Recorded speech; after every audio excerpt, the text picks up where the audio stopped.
ओम नमः शिवाय। आज हम विंध्येश्वर संहिता का अध्याय 16 पढ़ेंगे।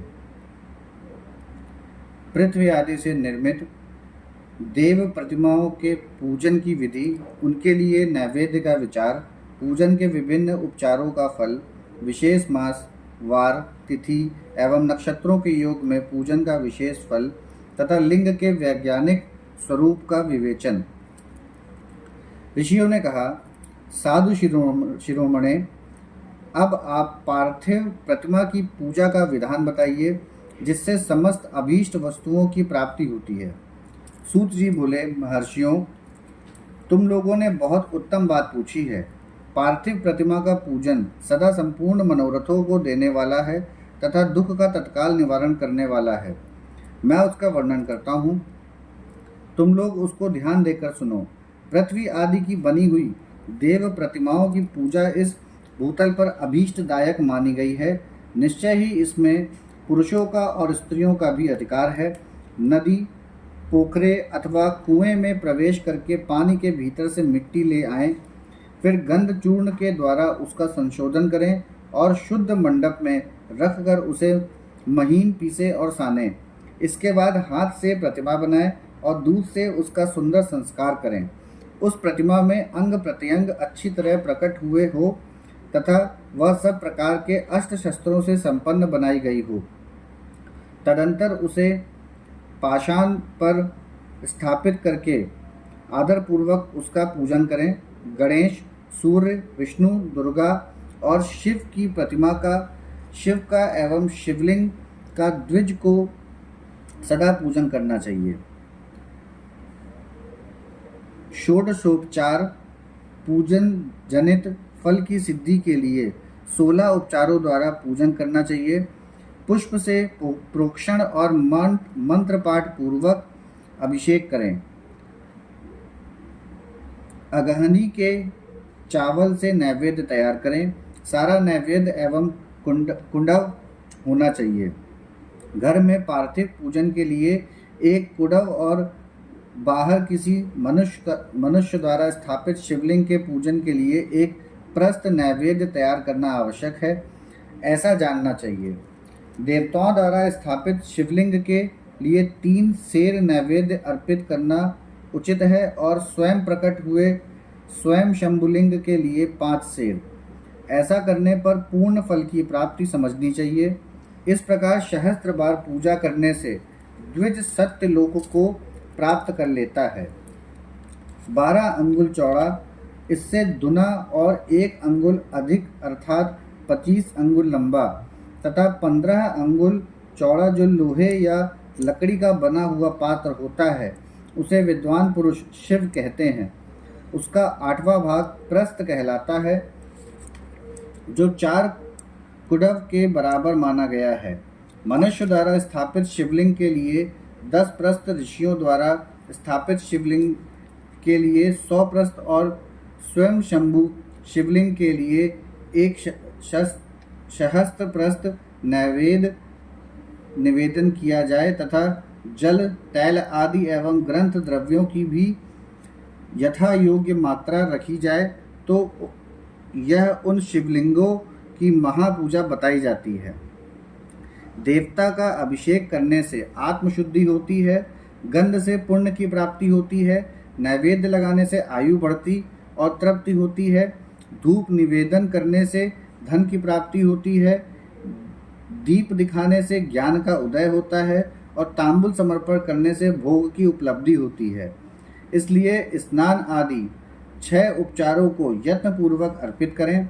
नमस्कार और जप ये दोनों संपूर्ण अभीष्ट फल को देने वाले हैं।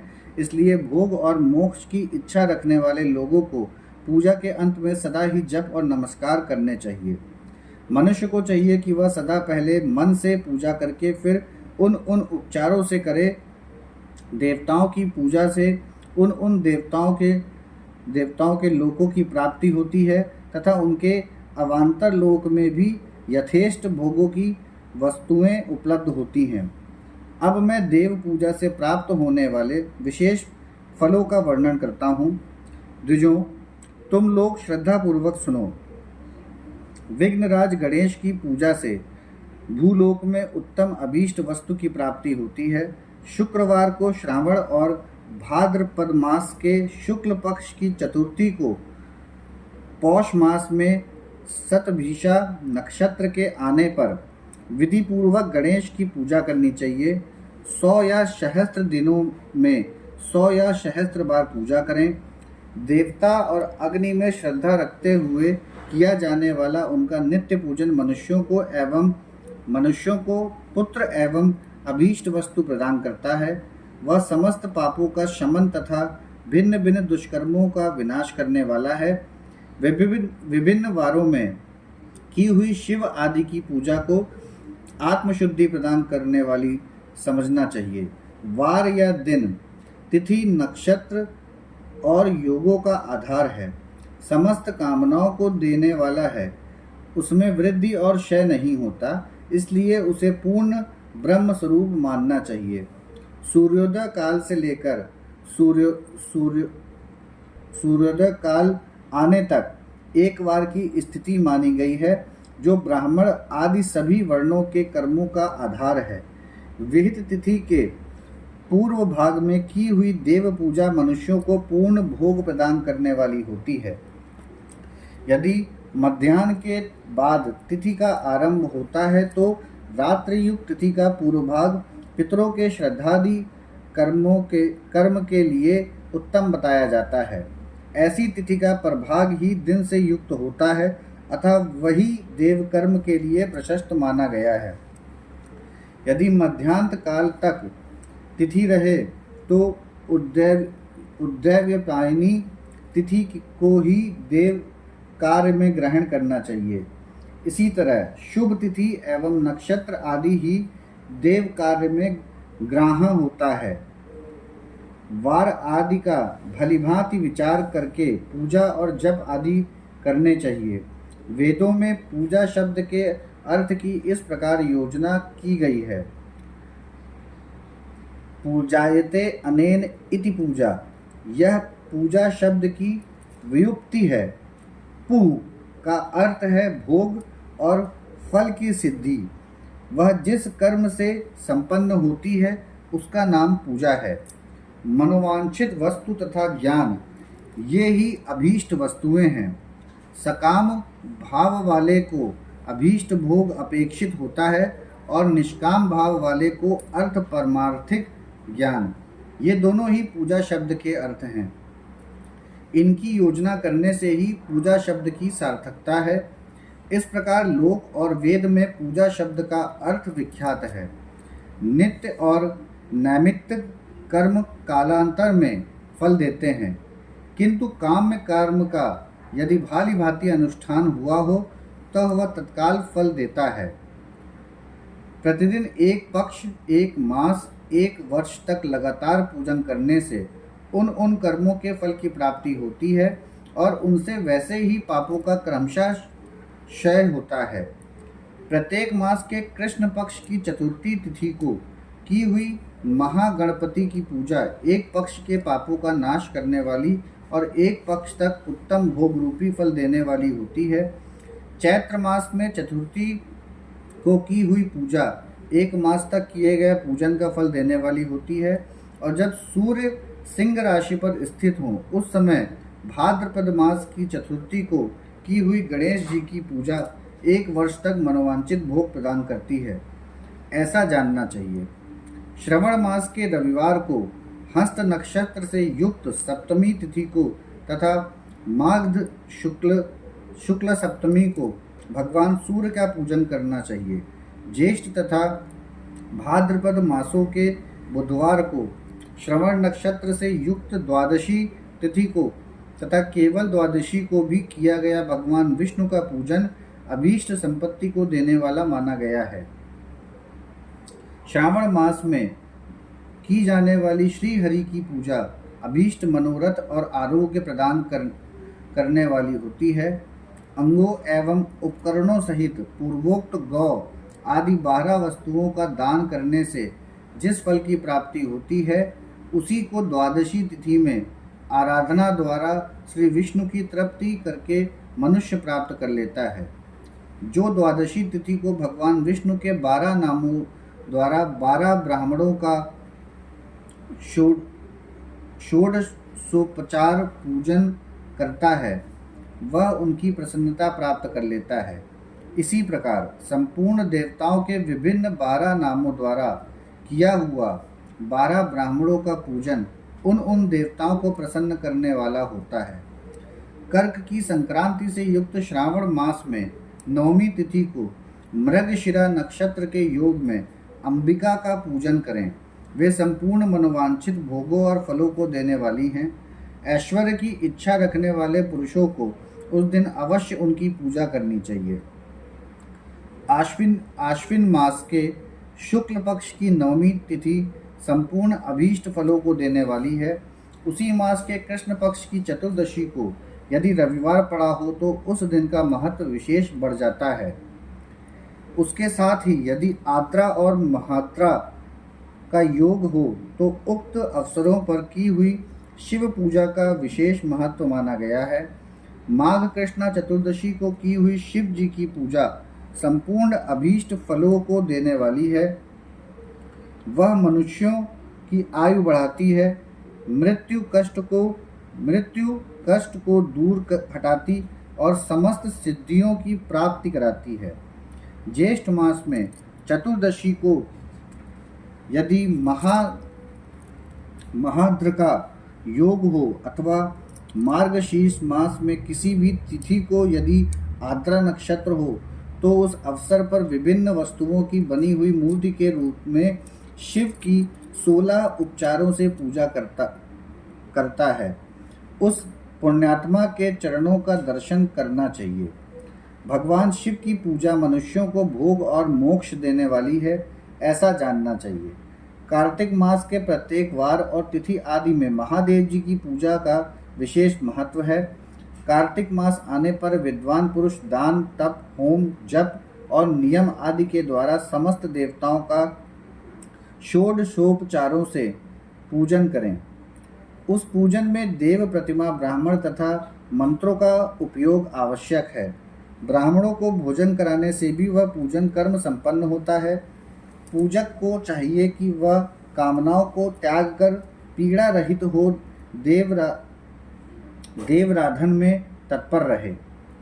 कार्तिक मास में देवताओं का यजन पूजन समस्त भोगों को देने वाला, व्याधियों को हर लेने वाला तथा भूतों और ग्रहों का विनाश करने वाला है।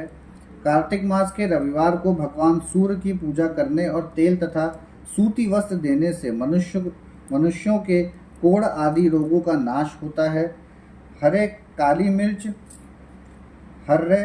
मिर्च, वस्त्र और खीरा आदि का दान और ब्राह्मणों की प्रतिष्ठा करने से क्षय के रोग का नाश होता है। दीप और सरसों के दान से मिर्गी का रोग मिट जाता है। कृतिका नक्षत्र से युक्त सोमवारों को किया हुआ शिव जी का पूजन मनुष्यों के महान दारिद्र्य को मिटाने वाला और संपूर्ण संपत्ति को दान देने वाला है। घर की आवश्यक सामग्रियों के साथ गृह और क्षेत्र आदि का दान करने से भी उक्त फल की प्राप्ति होती है। कृतिका युक्त मंगलवार को श्री स्कंद का पूजन करने से तथा दीपक एवं घंटा आदि का दान देने से मनुष्य को शीघ्र ही वाक सिद्धि प्राप्त हो जाती है। उनके मुंह से निकली हुई हर एक बात सत्य होती है। कृतिका युक्त बुधवार को किया हुआ श्री विष्णु का यजन तथा दही भात का दान मनुष्यों को उत्तम संतान की प्राप्ति कराने वाला होता है।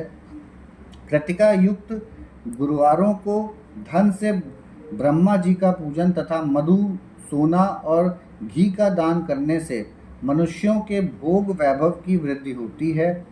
कृतिका युक्त शुक्रवार को गजानन गणेश जी की पूजा करने से तथा गंध, पुष्प एवं अन्न का दान देने से मानवों के भोग पदार्थों की वृद्धि होती है।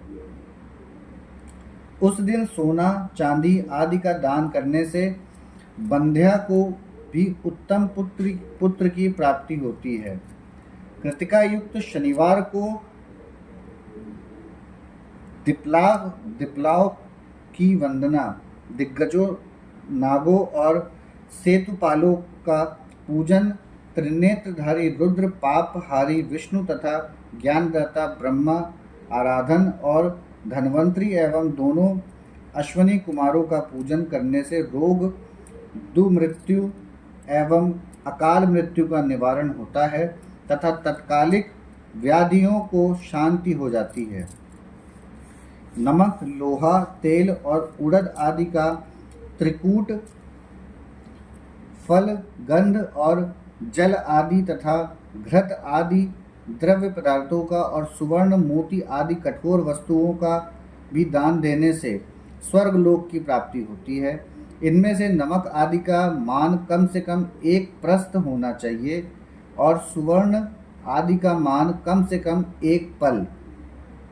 धन की संक्रांति से युक्त पौष मास में उस काल में शिव आदि समस्त देवताओं का पूजन क्रमशः समस्त सिद्धियों की प्राप्ति कराने वाला होता है। इस पूजन में अगहनी के चावल से तैयार किए गए हविष्य का नैवेद्य उत्तम बताया जाता है। पौष मास में नाना प्रकार के अन्न का नैवेद्य विशेष महत्व रखता है। मार्गशीर्ष मास में केवल अन्न का दान करने वाले मनुष्यों को ही संपूर्ण अभीष्ट फलों की प्राप्ति हो जाती है। मार्गशीर्ष मास में अन्न का दान करने वाले मनुष्य के सारे पाप नष्ट हो जाते हैं। वह अभीष्ट सिद्धि, आरोग्य, धर्म, वेद का सम्यक ज्ञान, उत्तम अनुष्ठान का फल, इकलोक और परलोक में महान भोग, अंत में सनातन योग तथा वेदांत ज्ञान की सिद्धि प्राप्त कर लेता है। जो भोग की इच्छा रखने वाला है वह मनुष्य मार्गशीर्ष मास आने पर कम से कम 3 दिन भी उषः काल में अवश्य देवताओं का पूजन करे और पौष मास को पूजन से खाली न जाने दे। उषः काल से लेकर संगव काल तक ही पौष मास में पूजन का विशेष महत्व बताया गया है।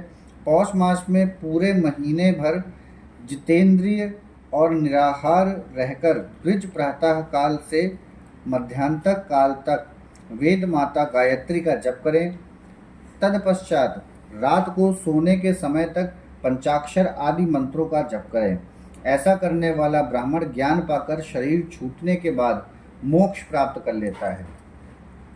द्विजेतर नर नारी को त्रिकाल स्नान और पंचाक्षर मंत्र के ही निरंतर जप से विशुद्ध ज्ञान प्राप्त हो जाता है।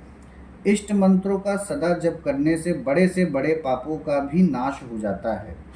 सारा चराचर जगत बिंदु नाद स्वरूप है। बिंदु शक्ति है और नाद शिव।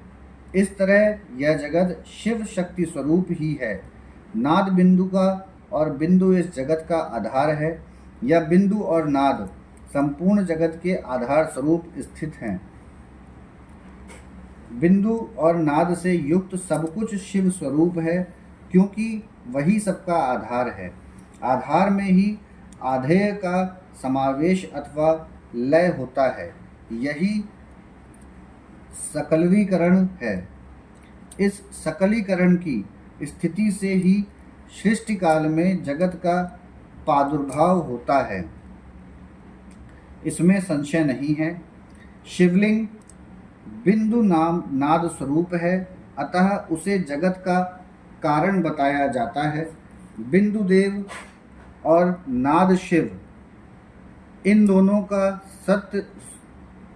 का संयुक्त रूप ही शिवलिंग कहलाता है। अतः जन्म के संकट से छुटकारा पाने के लिए शिवलिंग की पूजा करनी चाहिए। बिंदु रूपा देवी उमा माता है और नाद स्वरूप भगवान शिव पिता। इन माता पिता के पूजित होने से परमानंद की प्राप्ति होती है। अतः परमानंद का लाभ लेने के लिए शिवलिंग का विशेष रूप से पूजन करें।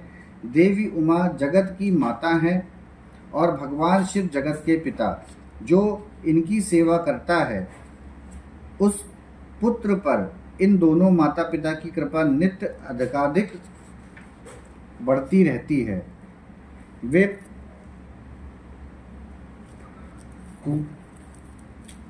वे पूजक पर कृपा करके उसे अपना आंतरिक ऐश्वर्य प्रदान करते हैं। अतः मुनीश्वरों, आंतरिक आनंद की प्राप्ति के लिए शिवलिंग को माता पिता का स्वरूप मानकर उसकी पूजा करनी चाहिए। भर्ग शिव पुरुष स्वरूप हैं और भर्गा शिवा अथवा शक्ति प्रकृति कहलाती हैं। अव्यक्त आंतरिक अधिष्ठान रूप गर्भ को पुरुष कहते हैं और सुव्यक्त आंतरिक अधिष्ठान भूत गर्भ को प्रकृति। पुरुष आदि गर्भ है, वह प्रकृति रूप गर्भ से युक्त होने के कारण गर्भवान है, क्योंकि वही प्रकृति का जनक है। प्रकृति में जो पुरुष का संयोग होता है, यही पुरुष से उसका प्रथम जन्म कहलाता है। अव्यक्त प्रकृति से महत्वादि के क्रम से जो जगत का व्यक्त होना है, यही उस प्रकृति का द्वितीय जन्म कहलाता है। जीव पुरुष से ही बारंबार जन्म और मृत्यु को प्राप्त होता है। माया द्वारा अन्य रूप से प्रकट किया जाना ही उसका जन्म कहलाता है। जीव का शरीर जन्म काल से ही जीर्ण होने लगता है, इसलिए उसे जीव संज्ञा दी गई है। जो जन्म लेता और विविध पाशों द्वारा तनाव में पड़ता है, उसका नाम जीव है। जन्म और बंधन जीव शब्द का अर्थ ही है। अतः जन्म मृत्यु रूपी बंधक की निवृत्ति के लिए जन्म के अधिष्ठान भूत मातृपितृ स्वरूप शिवलिंग का पूजन करना चाहिए। गाय का दूध, गाय का दही और गाय का घी, इन तीनों को पूजन के लिए शहद और शक्कर के साथ पृथक पृथक भी रखें और इन सबको मिलाकर सम्मिलित रूप से पंचामृत भी तैयार कर लें। फिर गाय के दूध और अन्न के मेल से नैवेद्य तैयार करके प्रणव मंत्र के उच्चारण पूर्वक उसे भगवान शिव को अर्पित करें। संपूर्ण प्रणव को ध्वनिलिंग कहते हैं। स्वयं शंभुलिंग नाद स्वरूप होने के कारण नादलिंग कहलाता है। यंत्र या अर्थ बिंदु स्वरूप होने के कारण बिंदु लिंग के रूप में विख्यात हैं। उसमें अचल रूप से प्रतिष्ठित जो शिवलिंग है, वह मकार स्वरूप है, इसलिए मकार लिंग कहलाता है। सवारी निकालने आदि के लिए जो चरलिंग होता है, वह उकार स्वरूप होने से उकार लिंग कहा गया है। तथा पूजा की दीक्षा देने वाले जो गुरु या आचार्य हैं, उनका विग्रह आकार का प्रतीक होने से आकार लिंग माना गया है। इस प्रकार आकार, उकार, मकार, बिंदु, नाद और ध्वनि के रूप में लिंग के 6 भेद हैं। इन 6 लिंग की नित्य पूजा करने से साधक जीवन मुक्त हो जाता है, इसमें संशय नहीं है। यहाँ हमारा विंध्येश्वर संहिता का अध्याय 16 समाप्त होता है। ओम नमः शिवाय।